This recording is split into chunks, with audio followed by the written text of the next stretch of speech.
engine vehicle as per RTO norms, how many years we can run for IC engine vehicles? 15 years. 15 years. So after 15 years, what you will do? Fitness test. Definitely you will scrap, not for fitness. Okay. So the lifespan of a IC engine is only 15 years. Right. So for commercial vehicle, there may be a certain period of time.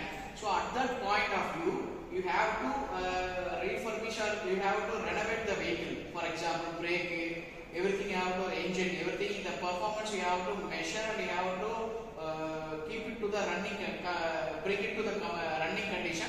Then you have to go for the fitness certificate that will be approved by the RTO. Have you seen Indian movie? Yes. Have you seen Indian movie? Yes. Kamala is a RTO who approves a vehicle. Am I right? In that movie, you can see that RTO who approves the vehicle without seeing the fitness. What happens? The bus meet an accident. So because of the brake failure, and the school students are injured.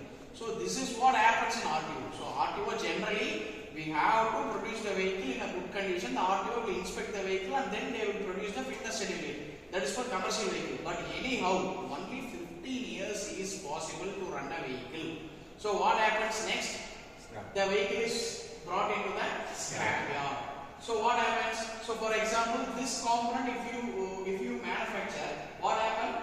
You have to melt the metal, then you have to pour it into the cavity, then you have to take that metal casting, then you have to machine it, then you have to assemble it as a part. Am I right?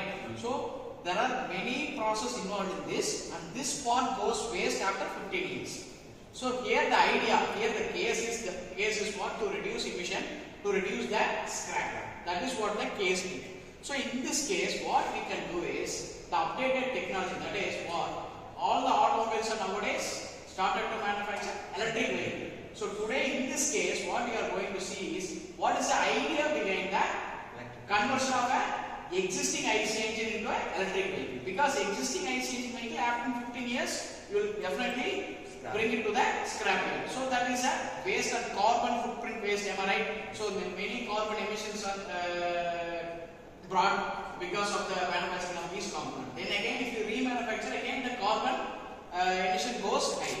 So in order to reduce all these things, in order to reduce the waste, and in order to use the existing product, and in order to use the vintage of the product. For example, many bikes are refurbished. Am I right? For example, many TVS are nowadays brought into an electric vehicle. So in such case, today we are going to see about the Omni vehicle. So this is a Maruti Suzuki Omni 4-wheeler vehicle. So this is what the vehicle, and if you come forward and if you scan here, you can see the differential unit. Am I right? This differential unit is coupled with the transmission box, and this transmission box is coupled with the engine. Am I right? This is what the normal procedure. And this is an idea that the existing Omni vehicle can be converted into electric vehicle. How? You can remove the engine, you can remove the transmission, and you can couple the propeller shaft along with the motor. So this motor is driven by a controller. So this controller, the voltage is given through a accelerator. So in this way, you can convert the existing IC engine into an electric vehicle. So there may not be any waste of product, and you can use your own vehicle. Am I right? For example, your father is owning a TVS 50 or some other vehicle that is more than 15 years. You cannot run it into the roads. Am I right? As per the RTO norms. Am I right? So road transport rules and regulations are framed in such a way that after 15 years you cannot use. So what you can do is those vehicles can be removed. You can remove the engine and you can fit the motor so that it can be converted into a electric vehicle. So this is what the solution for the case. So if you convert that into an electric vehicle, what will happen? You can run it and you can use your own product. Am I right? So this is what as an engineer you have to learn. So in the next class, we will see how the things are to be considered, in what way in an existing IC engine to be converted into an electric vehicle. So you have to note down the following terms. For example, the power requirement, am I right? The torque requirement, right? The drivetrain efficiency, everything you have to keep it in mind, and you have to design electric circuit.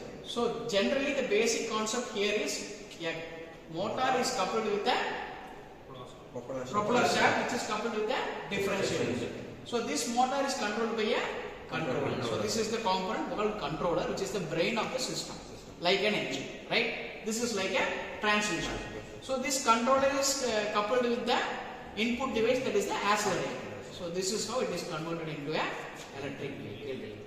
I hope this session is very useful for you guys to learn about the conversion of retrofitting of existing IC engine into a electric vehicle. So I expect you people to ask a few questions on this session. Yeah. Yes.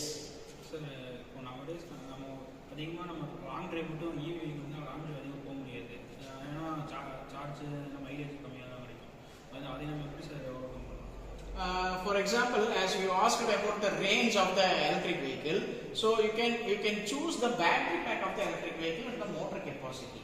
For example, if you see the Ola vehicle, the Ola S1 Pro, that is generation 2, that cost around 1,60,000. That vehicle range is 180 kilometers. But the old Ola scooter ranges with 110 or 120. So 60 kilometers improvement of mileage because of they use 4.5 kilowatts of motor with the battery of 3 kilowatt battery, 3 or 4 2 or 3 kilowatt battery.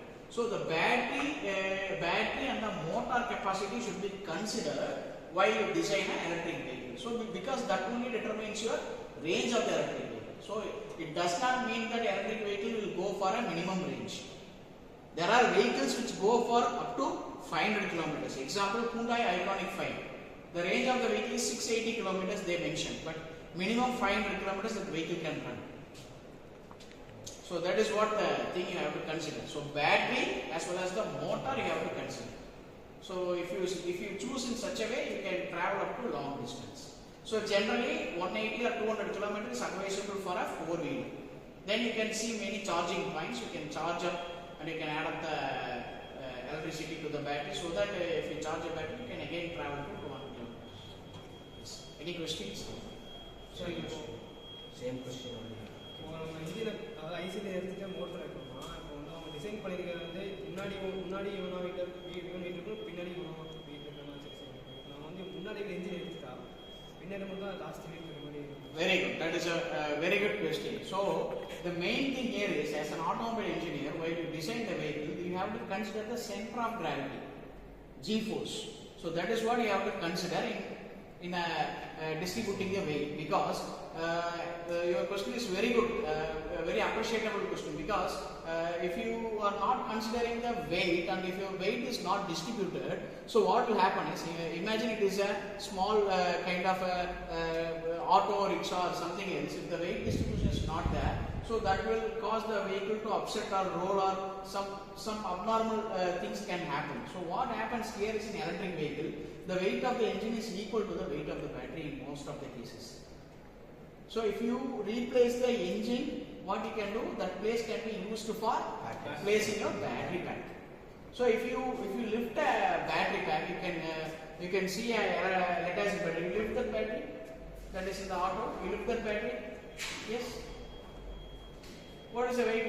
Come here. Come forward. Yes. What is the weight of this battery? 3 to 4 kg. Am I right? So this is a small battery which supplies power to the auxiliary units. Am I right? So imagine if a battery should supply power to the motor, means the weight of the battery will be approximately 100 to 200 kg.